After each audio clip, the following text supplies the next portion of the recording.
The noon sun of Redwater Gulch beat down like a hammer on iron, turning the dust in the street into a shimmering haze.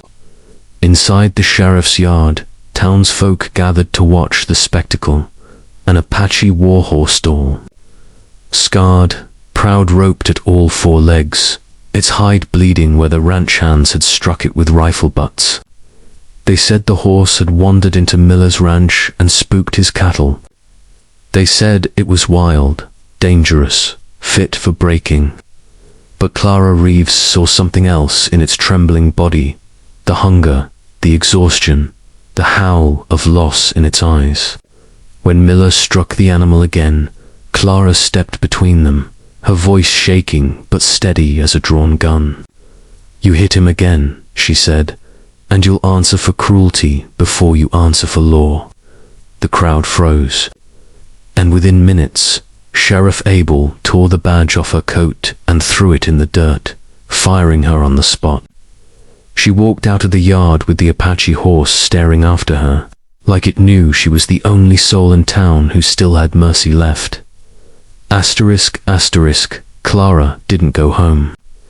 Instead, she sat on the old wooden railing outside the abandoned telegraph office, rubbing dust from her palms and staring at the horizon.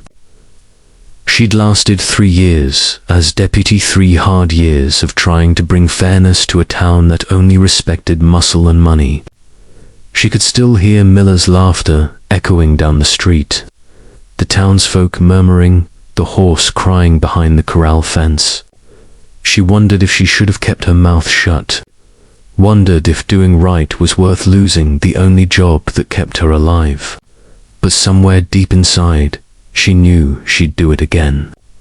Right was right no matter the cost. As the wind picked up, carrying the dry rattle of mesquite branches, Clara narrowed her eyes. Something was wrong. Birds were fleeing the far ridge in a dark wave. The ground beneath her boots vibrated as if thunder was rolling in from the northern plains. She rose slowly, heart tightening in her chest. That wasn't thunder. That was hooves.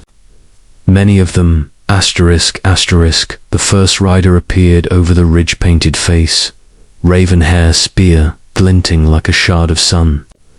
Then another. Then 10. Then a line so wide it swallowed the horizon.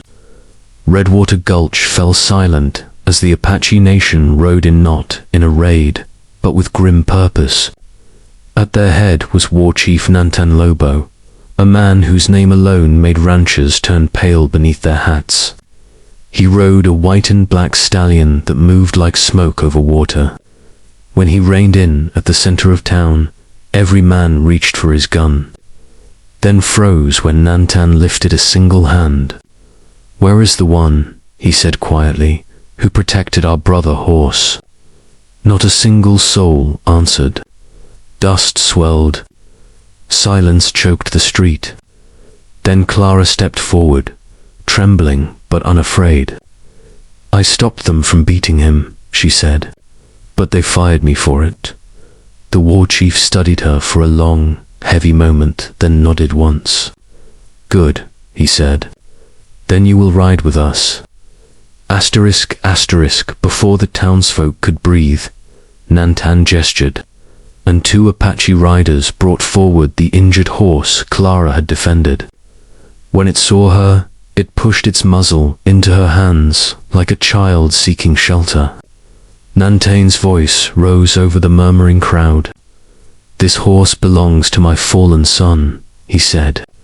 "It returned alone to our land, wounded, starving.